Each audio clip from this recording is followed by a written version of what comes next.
Datang di pembelajaran daring kampus terkemuka, unggul, dan global Universitas Hayam Wuruk Perbanas. Mata kuliah kali ini adalah teori akuntansi dengan topik manajemen laba. Manajemen laba didefinisikan oleh beberapa peneliti terdahulu.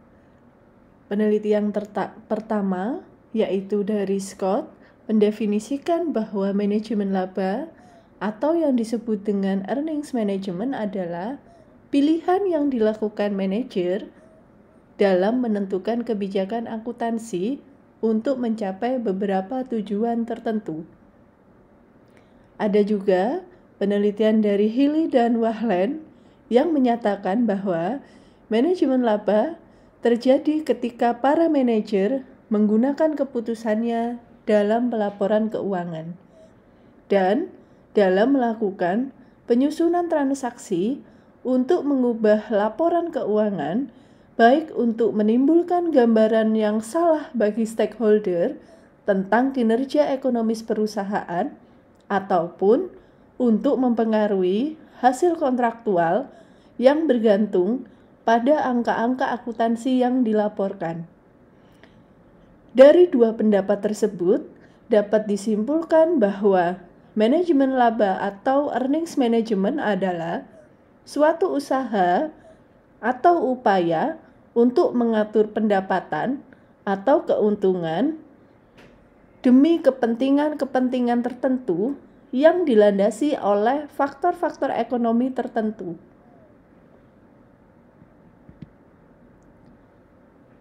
Manajemen laba ada beberapa jenis. Ada 4 jenis. Yang pertama adalah taking a bath. Taking a bath adalah manajemen laba yang dilakukan dengan menyusun laporan keuangan sedemikian rupa sehingga memperoleh laba setinggi-tingginya atau serendah-rendahnya. Jadi, manajemen laba yang dilakukan dengan taking a bath itu menunjukkan bahwa menggunakan penyusunan laba rugi dengan metode rendah sekali atau tinggi sekali, sekalian rugi atau sekalian untung sekali. Kemudian, metode yang kedua atau jenis yang kedua adalah income smoothing. Income smoothing ini adalah manajemen laba yang melakukan pemerataan laba.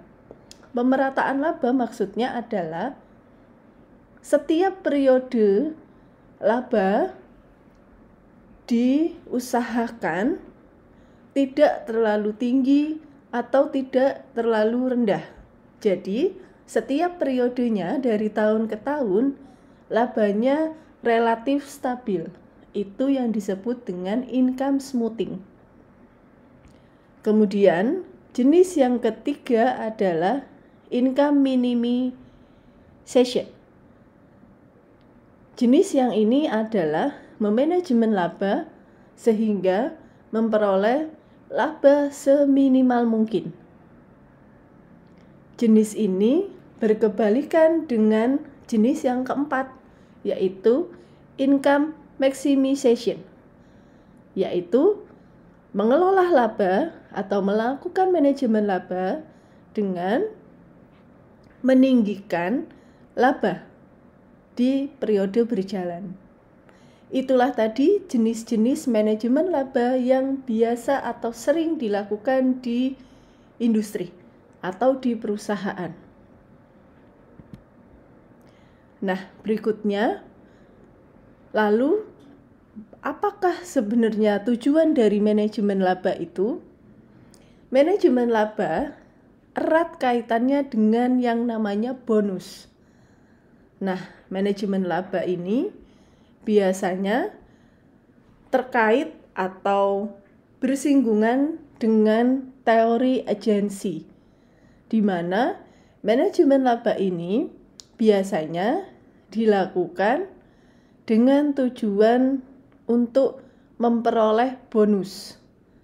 Karena adanya perbedaan tujuan antara agensi dan prinsipal, di mana agen yang sifatnya adalah mengelola perusahaan setiap hari, dia berkeinginan untuk memperoleh keuntungan untuk dirinya sendiri. Sedangkan prinsipal, dia tidak mengelola perusahaan setiap hari, jadi tidak tahu bagaimana informasi yang ada di dalam perusahaan dengan detail. Dan mereka hanya menginginkan nilai perusahaan yang baik. Karena perbedaan itulah menyangkut yang namanya manajemen laba. Jadi, karena setiap perusahaan menerapkan target, maka manajer-manajer yang ada di dalam perusahaan biasanya cenderung melakukan manajemen laba dengan tujuan mencapai target dan mendapatkan bonus. Itulah mengapa manajemen laba sering dikatakan mengarah kepada bonus atau bertujuan untuk bonus. Jadi seperti itu. Nah, motivasi lain manajer melakukan manajemen laba ada beberapa. Yang pertama adalah terkait dengan kontrak. Nah, kontrak ini masih sama erat kaitannya dengan bonus. Di sini ada dua, ada manajer versus perusahaan. Ini yang tadi saya contohkan terkait dengan agensi. Jadi ada prinsipal dan agen, di mana manajer itu agennya, dan perusahaan adalah prinsipalnya, di mana masing-masing punya tujuan sendiri-sendiri. Manajer inginnya dapat bonus, perusahaan inginnya mendapatkan nilai perusahaan yang baik. Sehingga manajer cenderung melakukan manajemen laba untuk mengejar target dan memperoleh bonus. Kemudian kontrak yang kedua ini terkait dengan perusahaan terhadap kreditur, di mana jika perusahaan mau mengajukan kredit, mereka cenderung melakukan manajemen laba supaya kredit yang diajukan itu diterima.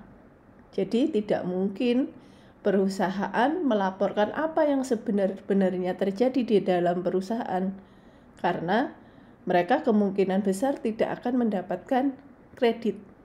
Jadi mereka atau perusahaan akan melakukan manajemen laba seolah-olah labanya rendah sehingga diberikan pinjaman, atau bahkan sebaliknya dibuat labanya setiap periode stabil atau lebih tinggi sehingga dipercaya bahwa nantinya akan bisa membayar kredit yang diberikan.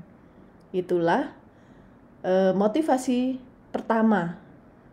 Kemudian motivasi lain yang kedua adalah terkait dengan pemenuhan ekspektasi laba dari investor dan mempertahankan reputasi.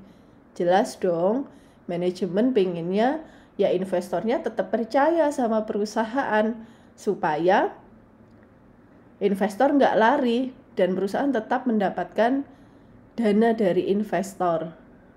Sehingga perusahaan juga tetap mempertahankan nama baik perusahaan di mata investor dan stakeholder yang lainnya. Itu yang kedua. Jadi, apapun dilakukan oleh perusahaan dan manajemennya, termasuk manajemen laba, untuk mempertahankan investor dan menunjukkan reputasi yang baik kepada stakeholder mereka. Kemudian yang berikutnya, motivasi lain yang ketiga adalah terkait dengan penawaran saham. Ini juga masih kaitan dengan motivasi lain yang kedua tadi, yaitu terkait dengan investor. Kalau dilakukan manajemen laba, laba seolah-olah stabil dan tinggi, maka saham yang ditawarkan pun akan laku di pasaran karena investor menganggap ya perusahaan ini layak untuk ditanamkan modal. Jadi seperti itu. Nah, ini yang berikutnya terkait dengan sisi positif dan negatif dari manajemen laba. Kalau sisi positifnya yaitu terkait dengan membuka komunikasi yang diblok. Ini maksudnya bagaimana? Komunikasi yang diblok ini kaitannya dengan teori agensi yang tadi sudah saya jelaskan di awal. Jadi, karena ada perbedaan informasi yang diperoleh oleh agen dan prinsipal, maka dengan adanya manajemen laba ini, agen bisa melakukan apa yang dimau oleh prinsipal. Ya, salah satunya untuk meningkatkan nilai pemegang saham atau nilai perusahaan. Dengan dasar mereka melakukan itu ya tujuannya untuk tadi memperoleh bonus. Itu sisi positifnya. Sehingga antara agen dan prinsipal bisa berkomunikasi dengan baik untuk menyatukan tujuan mereka. Sehingga tidak ada asimetri informasi, perbedaan informasi antara agen dan prinsipal. Kemudian untuk sisi negatifnya adalah terkait oportunistik.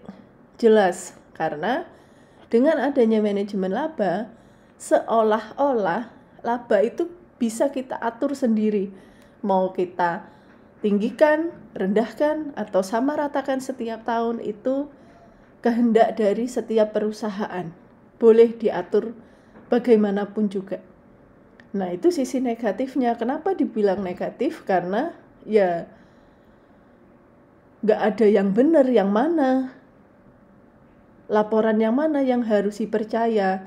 Oh, kalau untuk kreditur, pakai laporan yang A. Kalau untuk kita ke investor, pakai laporan yang B. Kan nggak seperti itu seharusnya. Jadi makanya sisi negatif dari manajemen laba adalah bersifat oportunistik. Nah, berikutnya ini ada pertanyaan. Lalu, kalau kita sudah tahu manajemen laba itu seperti itu, kira-kira menurut kalian manajemen laba itu bisakah atau sama dengankah dengan fraud atau kecurangan? Jika iya, alasannya kenapa? Jika tidak, alasannya kenapa? Silahkan kalian bisa jelaskan, kalian bisa tulis di Word, dan kalian bisa sampaikan ke saya. Baik, itu tadi materi terkait dengan manajemen laba. Semangat, semoga bisa membantu kalian dalam belajar. Terima kasih.